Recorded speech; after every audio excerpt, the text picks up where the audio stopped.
அனைவருக்கும் அன்பு வணக்கம். அஸ்ஸலாமு அலைக்கும் ஆய்பவன். நான் உங்கள் காதர் மாஸ்டர். இது ஃபோக்கஸ். அண்மையிலே லங்கா ஒரு அருமையான கட்டுரையை வெளியிட்டிருந்தது. அது இன்றைய காலகட்டத்திற்கு மிக முக்கியமானது. அதிலே 1994 சந்திரிகா பண்டாரநாயக்க குமாரதுங்க அவர்கள் ஒரே ஒரு ஆசனத்தை மாத்திரம் பெரும்பான்மையாக கொண்டு ஒரு ஒட்டு பாராளுமன்றத்தை அமைத்தார். அவர் பாரிய பல முற்போக்கு திட்டங்களை முன்னெடுக்க நினைத்திருந்தார். ஆனால் அவரை சுற்றி வளைத்துக் கொண்டு அன்றைய அதிகாரிகள் அவரை எதையுமே செய்ய விடாமல் அவருடைய அரசாங்கம் ஒரு கையாலாகாத அரசாங்கம் என்ற அவப்பெயருக்கு உள்ளானது. அதை பற்றி மிக அருமையான பல தகவல்களை வெளியிட்டதுடன் அந்த நிலைமை இந்த அரசுக்கும் ஏற்பட்டுவிடக் கூடாது என்ற கவலையை அந்த கட்டுரை வெளியிட்டிருந்தது. சந்திரிகா பண்டாரநாயக்க காலத்திலே அந்த ஒரே ஒரு பெரும்பான்மையை பெற்றுக் கொடுத்த அந்த கட்சியின் பொதுச் செயலாளராக இருந்த நான், அவருடைய ஆட்சியிலே ஒரு அமைச்சின் கன்சல்டனாக இருந்த நான், முழு மலையகத்துக்கும் அவருடைய தேர்தல் பரப்புரையிலே பொறுப்பாக இருந்த நான், அந்த அரசாங்கத்திலே எப்படி இந்த அதிகாரிகள் நடந்து கொண்டார்கள் என்பதை நேரில் பார்த்தேன். என்னுடைய நேரடி சாட்சியத்தை நான் இங்கு பதிவு செய்ய போகிறேன். இன்று நாங்கள் பேசப் போகின்ற தலையங்கம்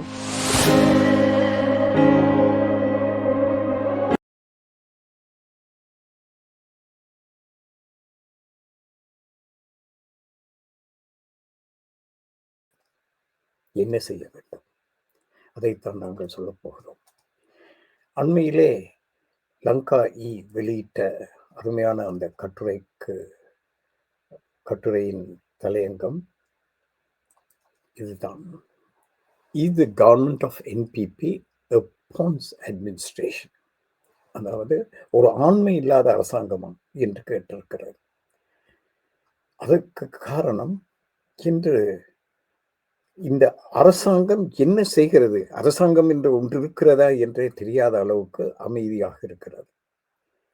ஒரு பக்கத்திலே வெள்ளம் பெருக்கெடுத்து ஓடும்போது அவர்களுடைய பொலிட்பீரோ உறுப்பினர் ஒருவரே, யாழ்ப்பாணத்தில் காசிலிங்கம் அவர்கள், இந்த அரசாங்கம் செயற்பட தாமதித்து விட்டது, மக்கள் அவதிப்படுகிறார்கள் என்று பகிரங்கமாக குற்றம் சுமத்துகிறார். மறுபக்கத்திலே இவர்கள் ஊழலை ஒழிப்போம் என்று சொல்லிக்கொண்டு பதவிக்கு வந்தார்கள். வரிசையாக புலனாய்வு துறை காரியாலயத்திற்கு போகிறார்கள். ஒவ்வொருவராக போய்விட்டு சிரித்துக் கொண்டு திரும்பி வருகிறார்கள். என்ன நடக்கிறது அங்கே? அது மாத்திரமல்ல, இந்த பத்திரிகை லங்கா ஒரு செய்தியை வெளியிட்டிருக்கிறது. அந்த செய்தியிலே அவர்கள் கூறியிருக்கின்ற விடயம்தான் மிக முக்கியமானது. என்னவென்றால், இப்பொழுது இந்த கடவுச்சீட்டு பெறுவதில் பெரும் சிக்கல் ஏற்பட்டு இப்பொழுதுதான் அது படிப்படியாக கொஞ்சம் அந்த கெடுபிடி தளர்ந்து வருகிறது. அப்படி இருந்தும் மக்களுக்கு அந்த கடவுச்சீட்டு கிடைக்கவில்லை.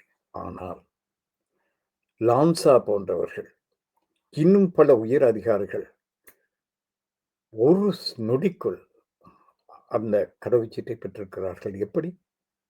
இதுதான் இந்த அரசாங்கத்துடைய கையாளாகத்தனம். இப்பொழுது இதை மாற்றிக்கொள்ள வேண்டும் என்ற நல்லெண்ணத்தோடு நாங்கள் சொல்கிறோம். இந்த அரசாங்கம் பெருத்த நம்பிக்கையோடு ஆட்சிக்கு வந்திருக்கிறது. அதனுடைய நம்பிக்கையை அதை ஏற்படுத்திக் கொள்ள வேண்டும் என்பதற்காக என்னுடைய அனுபவத்தை நான் பகிர்ந்து கொள்கிறேன். 1994 அப்பொழுது நான் மலைய மக்கள் முன்னணியின் செயலாளர் நாயகம், தலைவராக சந்திரசேகரன் இருக்கிறார்.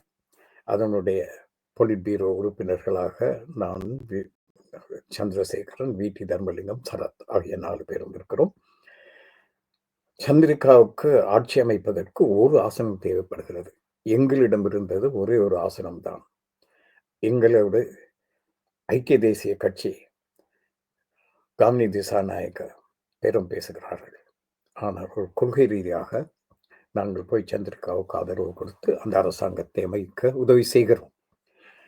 அதன் பிறகு பாராளுமன்ற ஜனாதிபதி தேர்தலிலே நடைபெறுகிறது. அதுக்கு மலையகத்திற்கு ஒட்டுமொத்த மலையகத்துக்கும் நான் தான் தேர்தலுக்கு அதிகாரியாக இருந்தேன். எங்களுக்கு மலையகத்துக்கு ஒரு தனியான ஒரு துணை அமைச்சு கிடைக்கிறது. பெருந்தோட்ட கட்டமைப்பு, வீடமைப்பு என்ற பெயரில் அதில் ஒரு கன்சால்டன்டாக நான் இருக்கிறேன். அப்பொழுது நடைபெற்ற சில சம்பவங்களை நான் இங்கு கூற விரும்புகிறேன். அதிலே ஒன்று, இந்த படத்தை நீங்கள் பாருங்கள். இதில் ஒரு கதம்பம். இங்கே வேர்ல்ட் ட்ரேட் சென்டர் இருக்கிறது. இடது பக்கத்திலே உலகின் முதலாவது பெண் பிரதமர் ஸ்ரீமா பண்டாநாயக்க இருக்கிறார். அதற்கு அடுத்தபடியாக நண்பர் அமைச்சர் அமரஸ்ரீ தொடாங்குட இருக்கிறார். வலது பக்கத்திலே கிங்ஸ்லி டி விக்ரம ரத்ன இருக்கிறார். கீழே நானும் இருக்கிறேன். நடுவிலே மிகவும் நன்மதிப்பை பெற்ற நவீன் குணரத்ன இருக்கிறார். எங்கள் அனைவரையும் இணைக்கின்ற ஒரு சம்பவம் நடைபெற்றது. சந்திரிகா பண்டாநாயக் அவர்கள் ஆட்சிக்கு வந்தவுடன் அவர் ஒரு நல்லெண்ணக்கத்தோடு தெற்கு பகுதி, அதுவரைக்கும் பின்தங்கியிருந்த தெற்கு பகுதியை முன்னேற்றுவதற்காக தெற்கு அதிகார சபை, சதர்ன் டெவலப்மெண்ட் அத்தாரிட்டி என்ற ஒன்றை உருவாக்குகிறார். அது 1996 உருவாக்கப்படுகிறது. அதிலே யாராலும் நேர்மை குற்றம் சுமத்த முடியாத ஒருவர் அதற்கு தலைவராக, சேர்மனாக நியமிக்கப்படுகிறார். அவர் தான் நவீன் குணரத்ன. இன்றும் அவர் உயிரோடு இருக்கிறார். அவர் மிக ஆர்வத்தோடு அள்ளும் பகலுமாக பாடுபட்டார். எங்களுடைய அமைச்சுக்கு மேல்தட்டிலே தான் அந்த சதர்ன் டெவலப்மெண்ட் இருந்தது. ஆகவே அதோடு அவருடைய நேர்மை எனக்கும் பிடித்திருந்தது, என்னுடைய நேர்மை அவருக்கும் பிடித்திருந்ததனால் நாங்கள் சீக்கிரமாகவே நண்பர்களானோம். அவர் எனக்கு சில நண்பர்கள் இருந்தார்கள்.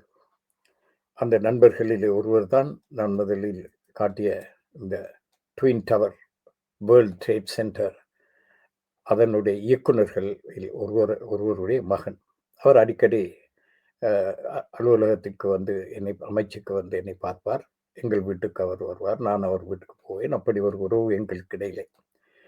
அவர் இந்த தொடர்புகளை பாவித்து முதலீடுகளை தென்பகுதிக்கு கொண்டு வர சொல்லி சொன்னார். நான் அதற்கு மகிழ்ச்சியோடு நான் ஒத்துக்கொண்டேன். ஏனென்றால் ஒரு நேர்மையாக நடக்கின்ற ஒரு பணி, எங்களுக்கு வேறு எந்த நோக்கமும் இருக்கவில்லை. அவரும் வேறு யாருக்கும் எந்த ஒரு ஊழல் நடைபெறுவதற்கும் இடம் கொடுக்க மாட்டார். அப்படியான ஒரு ஆளுமை அவர். அப்பொழுது சரத் ஹேமஸ்ரீ என்று நினைக்கிறேன் ஒரு நண்பரும் எங்களோடு இருந்தார் அந்த சதர்ன் டெவலப்மெண்ட் போர்டிலே. அவர் ஒரு திட்டத்தை கொண்டு வந்தார். அது தென்கிழக்கு ஆசியாவிலே, இன்னும் சொல்ல போனால் ஆசியாவிலே அப்பொழுதெல்லாம் இந்த சூப்பர் மார்க்கெட் கன்செப்ட் இருக்கவில்லை. 94 இலங்கையிலே இருக்கவில்லை. குறிப்பாக அவர் சொன்னார், ஆசியாவிலே பெரிய ஒரு வியாபார வலைத்தளம் கோஆபரேட்டிவ் தான் இருக்கிறது. நான் நினைக்கிறேன் ஒரு 1600 என்று நினைக்கிறேன், சரியாக ஞாபகம் இல்லை. இவ்வளவு எல்லா பகுதிகளையும் முழு நாட்டையும் இணைக்கின்ற ஒரு வலைப்பின்னல் உலகத்திலே கிடையாது. ஆகவே ஆனால் இது நட்டத்தில் இயங்குகிறது. அது ஊழல் பேர்வழிகளின் குகையாக மாறி இருக்கிறது. ஆகவே இதை யாராவது ஒருவரை கொண்டு வந்து தனியார் கம்பெனியோடு இணைந்து இதனை சீர்திருத்துவதற்கு உதவ முடியுமா என்று கேட்டார். நான் எனது நண்பர் அவருடைய அனுமதியை பெறாமல் அவருடைய பெயரை எனக்கு சொல்ல முடியாது. மற்றவர்கள் அதிகாரிகள் வேறு வெளியார் என்பதனாலே அந்த ட்வின் டவரோடு சம்பந்தப்பட்ட ஒரு முக்கியமான ஒரு நண்பர். அவரோடு கதைத்த போது அவர் தயங்கினார். அவர் சொன்னார், இலங்கையிலே எந்த ஒரு காரியத்தையும் நேர்மையாக செய்ய முடியாது. ஒரு மேசையிலிருந்து ஃபைல் அடுத்த மேசைக்கு நகர்த்துவதற்கு காசு கொடுக்க வேண்டும். அப்படி நேர்மையானவர்கள் வரமாட்டார்கள். நானும் அதிலே ஈடுபட மாட்டேன் என்று அவர் தெளிவாக சொன்னார். நானும் சொன்னேன், நானும் ஈடுபட மாட்டேன். இந்த தெற்கு அபிவிருத்தி சபையிலே நவீன் அதோடு இருப்பவர்களோடு எனக்கு 100% நம்பிக்கை இருக்கிறது. அதோடு நவீன் நேரடியாக ஜனாதிபதி சந்திரிகாவோடு தொடர்புடையவர். எந்த ஒரு ரெட் டேப்பும் இல்லாமல் அது நடக்கும். என்று சொல்லி நான் அவரை அறிமுகப்படுத்தினேன். இந்த உத்தரவாதத்தை நவீன் அவர்களும் கொடுத்த பிறகு அந்த பணி நகர்ந்தது. ஒரு சிங்கப்பூரை சேர்ந்த ஒரு பெரிய கம்பெனி அதற்கு முதலீடு செய்வதற்கு தயாராக இருந்தது. அவர்கள் முதலில் வைத்த நிபந்தனை தான், யாருக்கும் நாங்கள் கமிஷன் கொடுக்க மாட்டோம். சரி, அது நல்லது. 2வது, எங்களுக்கு நாங்கள் இதனை பராமரிப்பதற்கு எங்களுக்கு எந்த வாடகையும் தேவையில்லை. நாங்கள் முழு கோஆப்பரேட்டிவ்க்கும் தேவையான அவ்வளவு பொருட்களையும், அவ்வளவு பண்டங்களையும் உள்நாட்டில் உற்பத்தி செய்வதை அவர்கள் வாங்கட்டும். மீதி தேவையான அவ்வளவையும் நாங்கள் சப்ளை செய்கிறோம். அதற்கு 6 மாத கடன் கொடுக்கிறோம். அதற்கு வட்டி நாங்கள் அறவிடப் போவதில்லை. ஆனால் அதற்கு அரசாங்கத்தின் உறுதிமொழி வேண்டும். எங்களுக்கு அந்த கடனை திருப்பித் தருவோம் என்பதற்காக. 6 மாதம் என்பது பெரிய தொகை. அதுவும் முழு கோஆப்பரேட்டுக்கும் கடன் கொடுப்பது என்பது பெரிய தொகையோடு சம்பந்தப்பட்ட விஷயம். அவர்கள் அதற்கு கேட்ட ஒரே ஒரு விடயம் தான் என்னவென்றால், ஒவ்வொரு கோஆப்பரேட்டிவ்லும் தங்களுக்கு ஒரு சிறிய பகுதியை ஒதுக்கி தர வேண்டும். அதிலே இந்த கோஆப்பரேட்டிவில் விற்காத ஏனைய பண்டங்களை, எலக்ட்ரானிக், விளையாட்டுப் பொருட்கள், இப்படியான பொருட்களை நாங்கள் விற்றுக் கொள்வோம். இதுதான் எங்களுக்கு கிடைக்கின்ற லாபம் என்று அவர்கள் சொன்னார்கள். இது மிக அருமையாக இருந்தது அவர்களுக்கு. இது சம்பந்தமாக நவீன் மேலிடத்தோடும் கதைத்திருப்பார் என்று நினைக்கிறேன். இது மிக வேகமாக உருவெடுத்தது. என்றால் இலங்கைக்கு ஒரு பெரிய ஒரு நிவாரணத்தை கொண்டு வரக்கூடிய ஒன்றாக இருந்தது. அதிலே அவர்கள் சொன்னது, அந்த விலை, நாங்கள் சப்ளை பண்ணுகின்ற விலை சத்தோசாவை விட குறைவாக இருக்கும். அதாவது கோஆப்பரேட்டிவ் போல இன்னொரு அமைப்பு இருக்கிற சத்தோசா. இப்பொழுது அதிகாரிகள் மட்டத்திலே பல பேச்சுவார்த்தைகள் நடக்கிறது. எல்லோருமே ஆஹா, அற்புதம், சிறப்பானது என்று சொல்லி கடைசியிலே இப்பொழுது சிங்கப்பூரில் இருந்து அவர்கள் வருவதற்கு தயாராகிக் கொண்டிருக்கிறார்கள். அப்பொழுதுதான் இந்த அதிசயம் நடைபெறுகிறது. இதற்கு பொறுப்பாக இருந்தவர் அமரசிறி தொடான் கூட. அதுதான் எங்களுக்கு கூடுதலான நம்பிக்கையை கொடுத்தது. ஏனென்றால் அவர் ஒரு அப்பழுக்கில்லாத ஒரு மனிதர். அவரை பற்றி நாங்கள் நினைவு கூற வேண்டும். அவர் ஒரு மிக சிறந்த, இன்று இந்த மக்கள் சக்தி அரசாங்கம் என்ன செய்கிறதோ அதை அன்றே அவர் செய்தார். அவர் ஆடம்பரமான எந்த வாகனத்திலும் பிரயாணம் செய்வதில்லை. ஒரு பேக்கப்பிலே தான் அவர் போனார். ஒரு ஒரு எந்த ஒரு சலுகையும் அவர் பெற்றுக்கொள்ளவில்லை. ஒரு எளிமையான ஒரு மனிதர். அவரோடு ஒரு தொடர்பு ஏற்பட்ட பிறகு அவரும் நானும் மிகவும் நண்பர்களானோம். இந்த விடயத்தை எப்படியாவது செய்து தர சொல்லி அவரும் எனக்கு வேண்டுகோள் விடுத்தார். மிக அற்புதமாக இருந்தது அந்த உரையாடல். நவீன் குணரட்னமும் எங்களுடைய முதலாவது திட்டமாக இது நடைபெறப் போகிறது என்ற மகிழ்ச்சியோடு இருந்தார். 2 நாட்கள் அவர்கள் வருவதற்கு இருந்தது. அதற்கிடையிலே இவர் திரு கிங்ஸ்லி டி விக்ரமரட்ன, அவர்தான் சத்தோசைக்கு பொறுப்பாக இருந்த வர்த்தக அமைச்சர். அவர் அன்று பிரதமராக இருந்த ஸ்ரீமாவ் பண்டாரநாயக்காவிடம் போய் என்ன சொன்னார் என்று தெரியாது. ஒரு கெசட் நோட்டிபிகேஷன் வருகிறது. இனிமேல் சத்தோசாவையும் கோஆப்பரேட்டும் தனித்தனியாக இயங்காது, 2ம் ஒன்றாகத்தான் இயங்கும். அதற்கான விநியோகங்கள் எல்லாமே ஒருமித்த அளவிலே தான் நடக்கும். இது சம்பந்தமாக வேறு எந்த ஒப்பந்தங்களும் ஏற்றுக்கொள்ளப்பட மாட்டாது, பேச்சுவார்த்தைகளும் இடம்பெற மாட்டாது என்று சொல்ல என்பது போன்ற ஒரு ஒரு கெசட் நோட்டிபிகேஷன் வருகிறது. அத்தோடு அது முடிந்தது. என்ன நடந்தது என்றால், கிங்ஸ்லி விக்ரமரட்னம் மோசமானவர் அல்ல. அவர் கூட எனக்கு தெரிந்தவர் தான். ஆனால் அவரிடம் போய் இந்த அதிகாரிகள், இங்கே எங்களிடம், இந்த அதிகாரிகளிடம் அவர்களுடைய சட்டை பையுக்குள்ளே எல்லா வர்ண கழுத்து டைகளும் இருக்கும். யூஎன்பி அரசாங்கம் வந்தால் பச்சையை கட்டிக்கொள்வார்கள், சிவப்பு வந்தால் சிவப்பை கட்டிக்கொள்வார்கள், நீலம் வந்தால் நீளத்தை கட்டிக்கொள்வார்கள். அப்படி ஒரு பச்சோந்திகள் அவர்கள். அவர்களுக்கு வேண்டும், அவர்கள்தான் அந்த அதிகாரத்தை பயன்படுத்திக் கொண்டு இந்த ஊழலை அமைச்சர்களுக்கு கற்றுக் கொடுப்பவர்களும், ஊழலற்ற அமைச்சர்கள் வந்தால் எப்படியாவது அதை சுற்றி வளைத்து நல்ல காரியங்கள் எதையுமே நடத்த விடாமல், தங்களுக்கு லாபம் இல்லாத எதுவுமே நடக்கக்கூடாது என்று சத்தியம் செய்திருப்பவர்கள் அவர்கள். அவர்கள் போய் அள்ளி வைத்திருக்கிறார்கள்.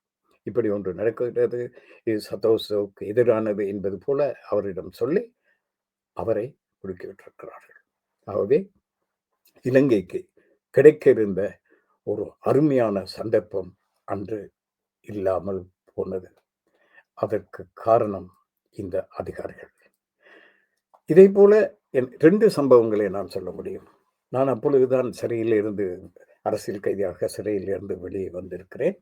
வந்தவுடன் அந்த தேர்தலிலே நாங்கள் போட்டி போட்டு வெற்றி பெற்று அரசாங்கம் அமைத்த அரசாங்கத்திலே துணை அமைச்சு பதவியும் வாங்கிக் கொண்டு ஒரு உயர்மட்ட கொள்கை வகுப்பாளர் பக்கத்தில் நெருக்கமான ஒருவராக நான் இருக்கிறேன்.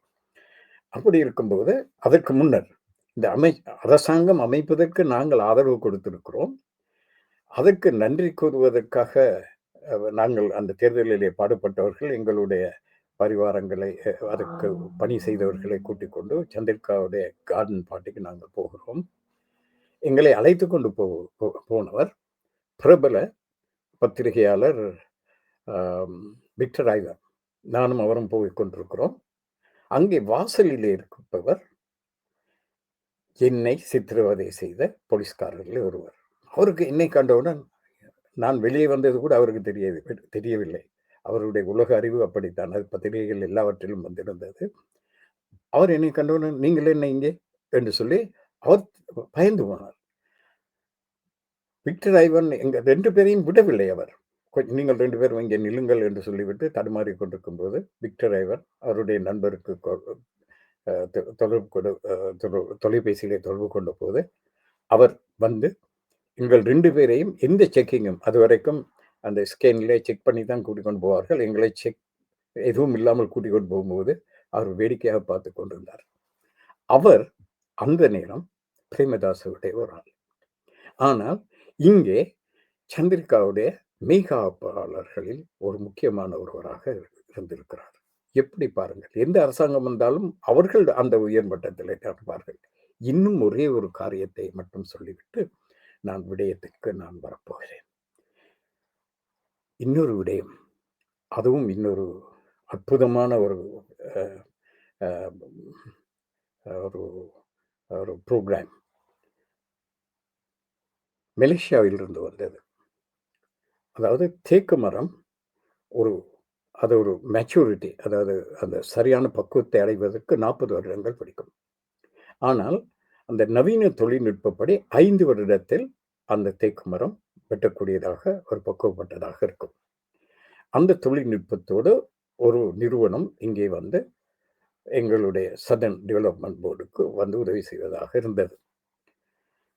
அதுவும் என் மூலமாகத்தான் வந்தது. அவர்கள் வைத்த நிபந்தனை 1500 ஏக்கர் காணி தர வேண்டும். இது ஒரு கூட்டு முயற்சியாக நடைபெறும். நாங்கள் சுற்றாடலுக்கு பாதுகாப்பு இல்லாத, அந்த சுற்றாடலுக்கு மாசு இல்லாத விதத்திலே செய்வோம். இப்படி என்றால் 3 வளையங்களாக அதை பிரிப்போம். முதலிலே ஒரு ஒரு வரிசையாக நாங்கள் தேக்கு மரத்தை காட்டை வெட்டி மரங்களை அரசாங்கத்துக்கு நாங்கள் கொடுப்போம். அதற்கான செலவை நாங்கள் வாங்கிக் கொள்வோம். அரசாங்க திணைக்களத்திற்கு நாங்கள் கொடுத்து விடுவோம். அதிலே தேக்கு மரத்தை நாட்டுவோம். அது ஒரு வருடத்தில் வளரும் போதுதான் அடுத்த அந்த வரிசையை வெட்டுவோம். ஏனென்றால் ஒரே அடியாக 1500 ஏக்கரை வெட்டும்போது இயற்கை பாதிக்கப்படும். அப்படி 3 கட்டங்களாக நாங்கள் நடுவோம். நடும்போது இப்பொழுது மரங்கள் வளர்ந்துவிடும், இயற்கைக்கு சீரழிவு இல்லை. அதன் பிறகு 2 வருடங்களுக்கு பிறகு ஒவ்வொரு வருடமும் நாங்கள் இங்கே ஒரு வருடம் வெற்றி போது அது திரும்ப வளரக்கூடிய மரம் திரும்ப வளரும். அதன் பிறகு அடுத்த வரிசையை வெட்டுவோம். இப்படியான ஒரு திட்டம். இதுவும் அவர்களுக்கு உற்சாகம் அளித்தது. இதெல்லாம் ஒரே நேரத்தில் வந்தது. அதற்கான இடங்களை தேடி அவர்கள் ஆளணிகளை பயன்படுத்தி எப்படியோ அந்த 1500 ஏக்கரை அவர்கள் ஒதுக்கிவிட்டார்கள். அதற்கு அதிகமாகவே ஒதுக்கிவிட்டார்கள். ஒதுக்கிவிட்டு இப்பொழுது அவர்களும் வருவதற்கு 2 நாள் டிக்கெட் எல்லாம் அவர்கள் போட்டுவிட்டார்கள். இலங்கைக்கு வரப்போகிறார்கள். நாங்கள் அவர்களை வரவேற்பதற்கு காத்துக் கொண்டிருக்கிறோம். அப்பொழுது இன்னொரு அதிசயம் நடந்தது. என்ன தெரியுமா? தி.மு. ஜெயரத்னம் அவர்கள், அவருடைய அமைச்சு ஒரு கெசட் நோட்டிஃபிகேஷன் ஒன்று விடுகிறது. மிக வேடிக்கையானது. இந்த சோ கால்டு சுற்று என்வைரன்மென்டலிஸ்ட் என்று சொல்கிறார்களே, அந்த சுற்றாடலை பாதுகாக்கிறவர்கள், அதிலே இருக்கின்ற ஊழல் பேர்வழிகள் எப்படியோ, இதுக்கு முன்னர் கொஞ்சம் பேச்சுவார்த்தை நடந்தது என்னோடு. நான் அதிலே நாங்களும் பங்கு கொள்ளலாம். நேரடியாக என்னோடு பேச முடியவில்லை. நான் சொன்னேன், இதில் எனக்கு எந்த சம்பந்தமும் இல்லை. அங்கு வந்திருக்கிறது நான் கொண்டு போய் தென் இது மாகாண அபிவிருத்தி சபையிடம் ஒப்படைத்திருக்கிறேன். நீங்கள் தான் அமுல் நடத்தப் போகிறீர்கள். நீங்கள் அவர்களோடு கதைத்துக் கொள்ளுங்கள். இவ்வளவுதான் என்னுடைய பாத்திரம். அவர்கள் மனதுக்குள் நினைத்திருப்பார்கள், இருடா உனக்கு செய்கிறேன் வேலை என்று சொல்லி நினைத்திருப்பார்கள். எனக்கு இதில் எந்த லாபமும் இல்லை, நாட்டுக்குத்தான். ஒரு அறிக்கை வருகிறது. தேக்கு மரம் நடுவதனால் மண் வளம் இல்லாமல் போகிறது. ஒரு காலத்தில் அந்த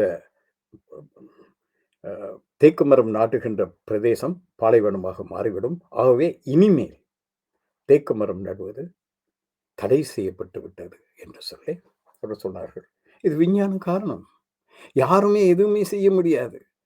ஆகவே அந்த ப்ரொஜெக்டும் இல்லாமல் போனது. இப்படி 5 ப்ரொஜெக்டுகள் தென் அபிவிருத்தி சபைக்கு வந்த என் மூலமாக, இன்னும் எத்தனை வந்ததோ எனக்கு தெரியாது, என் மூலமாக வந்த 5 ப்ரொஜெக்டுகள் இல்லாமல் போனது. இது அவ்வளவுக்கும் காரணம் இந்த அதிகாரிகள். இந்த எல்லா அதிகாரிகளும் கெட்டவர்கள் என்று நான் சொல்ல வரவில்லை. ஆனால் இந்த அதிகாரிகள், இவர்கள்தான் மஹிந்த ராஜபக்ஷ காலத்திலும் இருந்தார்கள், ரணில் காலத்திலும் இருந்தார்கள். இந்த ஊழலுக்கெல்லாம் துணை போனவர்களில் பெரும்பாலானவர்கள் இவர்கள்தான். நல்ல அமைச்சர்கள் வந்தாலும் அவர்களை ஊழல் பேர்வழியாக மாற்றுவது இவர்கள்தான். இப்பொழுது ஒரு தத்துவம் வைக்கப்படுகிறது. 80% அரசாங்க ஊழியர்கள் எங்களுக்குத்தானே வாக்களித்தார்கள் என்று சொல்லி, இந்த அரசாங்கம் இவர்களை நம்பினால் இவர்கள் ஏமாந்து போவார்கள். அவர்கள் கருத்திலே கொள்ள வேண்டும், 20% இவர்களுக்கு வாக்களிக்கவில்லை. அதிலே இந்த உயர் அதிகார வர்க்கம், அவர்களுடைய தொகை ஒரு 2% அதிகமாக இருக்கிறார். அந்த 2%-லே எத்தனை சதவீதமானவர்கள் இந்த அரசாங்கத்திற்கு வாக்களித்தார்கள் என்பதை அவர்கள் பார்க்க வேண்டும். அதோடு அவர்கள் வாக்களித்தார்கள் என்பதற்காக அவர்கள் ஒரே இரவுக்குள் தூயவர்களாக ஆகிவிட முடியாது. இவர்கள்தான் இன்று லங்கா சுட்டி காட்டியிருப்பதை போல மக்களுக்கு கடவுச்சீட்டு கிடைக்கவில்லை, ஆனால் லான்சாவுக்கு கிடைக்கிறது. ஆகவே இவர்கள் எப்படியும் சுற்றி வளைத்து விடுவார்கள். இன்னும் ஒரு காரணத்தை நான் சொல்ல வேண்டும்.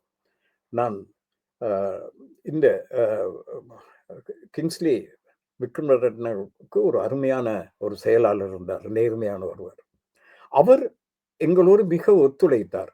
கடைசியில் அவர் எங்களோடு சேர்ந்து ஏதோ ஊழலில் ஈடுபடுவது போல ஒரு கோல் சொல்லி அவரை அந்த பதவியில் இருந்து நீக்கி விட்டார்கள். அப்படி இந்த நல்லவர்களை ஒதுக்கவும் அவர்களுக்கு தெரியும். இன்னொரு விடயம், சந்திரிகாவை சுற்றி வர இருந்தவர்கள் திடீரென்று சொல்லி லண்டன்ல இருந்து வந்தார்கள், வெளிநாட்டில் இருந்து வந்தார்கள். சந்திரிகாவுக்கு உலகம் முழுக்க நண்பர்களுக்காகத்தானே வந்து உட்கார்ந்து கொண்டு அவருடைய நல்ல திட்டங்கள் எதையுமே முன்னெடுக்க விடாமல் செய்தவர்கள் அவர்கள்தான். ஆகவே மிக கவனமாக இருக்க வேண்டும் இவர்களோடு. இனி இப்படி இவர்களை பகைத்துக் கொண்டு நாங்கள் செய்ய தேவையில்லை. இவர்களை வைத்துக் கொண்டு தான் செய்ய வேண்டும். எப்படி இதை செய்யலாம் என்பதற்கு நாங்கள் ஒரு வழியை கண்டுபிடித்தாக வேண்டும். அதற்கு ஒரு வழி இருக்கிறது. இந்த அரசாங்கம் அமைச்சுகளை அமைத்திருக்கிறது.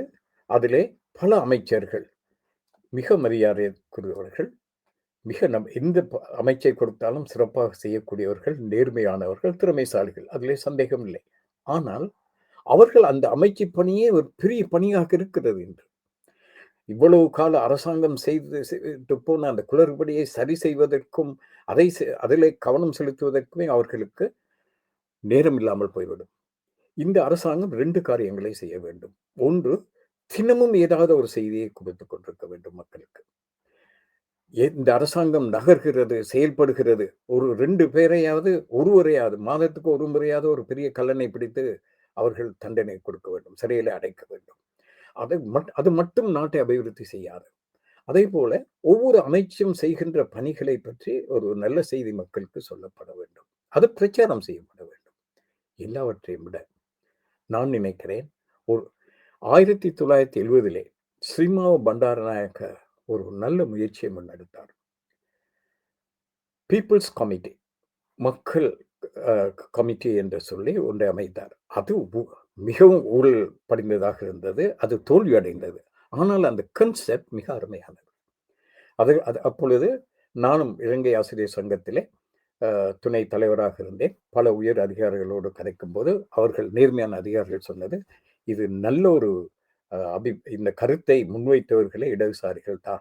ஆனால் அதை இந்த அதிகாரிகளும், ஊழல்மிக்க அரசியல்வாதிகளும் தங்களுக்கு தாங்கள் கைப்பற்றிக் கொண்டு அதை நாசமாக்கி விட்டார்கள் என்று சொல்லி.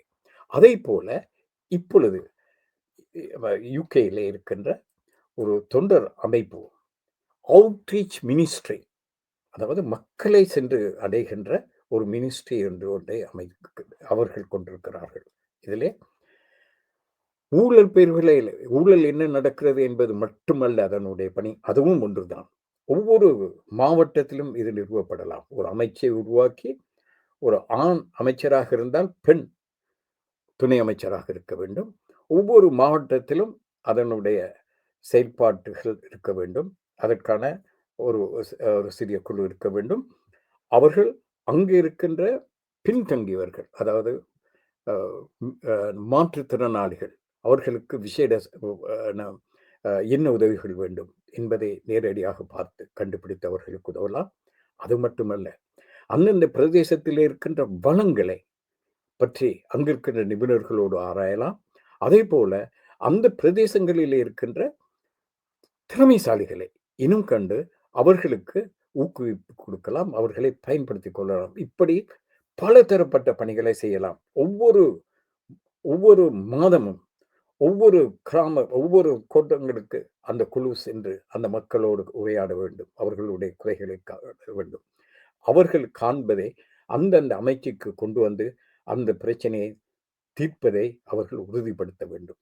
இப்படியான ஒரு அமைச்சை அவர்கள் உருவாக்கினால் இந்த செய்திகள் கிராமம் தோறும் செல்லும், வட்டாரம் தோறும் செல்லும். அதை இந்த ஊடகங்கள் மூலம் நாங்கள் சொல்லலாம். இந்த பிரதேசத்திலே இப்படியான ஒரு ஆளுமை இருக்கிறது, இப்படியான ஒரு விஞ்ஞானி இருக்கிறார், அவரை இந்த குழு கண்டுபிடித்திருக்கிறது, இந்த அமைச்சு அவருக்கு உதவி செய்கிறது என்பது போன்ற செய்திகள் வரும்போது இது மக்களின் அடித்தளத்திற்கு செல்லும். இந்த அமைச்சு என்பது ஒரு நிர்வாகத்தோடு சம்பந்தப்பட்ட ஒன்றாக இருக்கும். இந்த முழு மக்களோடும் செல்லக்கூடிய ஒரு அழகு கிடையாது. இதைத்தான் அன்றிருந்த இடதுசாரிகள், நான் நினைக்கிறேன் இந்த கருத்தை முன் வைத்தவர் லெஸ்லி என்று சொல்லி, சரியாக தெரியவில்லை. அந்த மக்கள் சபை என்பது எனக்கு நிச்சயமாக சொல்ல முடியாது. ஆனால் இடதுசாரிகள் மத்தியிலிருந்து தான் அந்த கருத்து வந்தது. அது அவர்களுக்கு அன்றைய காலகட்டத்தில் சரியாக செயல்படுத்த முடியாமல் போய்விட்டது. ஆனால் இன்று அறுதி பெரும்பான்மையாக இருக்கின்ற இந்த அரசாங்கத்தினால் செயல்படுத்த முடியும். அவர்கள் செயல்படுத்த வேண்டும். இந்த அரசாங்கம் தோற்றால் இந்த நாடு தோற்கும். இனிமேல் இந்த நாட்டை மீட்பதற்கு, இன்னொரு சக்தியை உருவாக்குவதற்கு இன்னும் எத்தனை யுகங்கள் பிடிக்கும் என்பதை சொல்ல முடியாது. ஆகவே நாங்கள் இனிமேலும் தாமதிக்காமல் இந்த காரியத்தை செய்ய வேண்டும் என்று கேட்டுக்கொண்டு, இந்த இது இணைந்திருந்த அனைவருக்கும் நன்றி கூறி விடைபெறுகிறேன். வணக்கம். அஸ்ஸலாமு அலைக்கும்.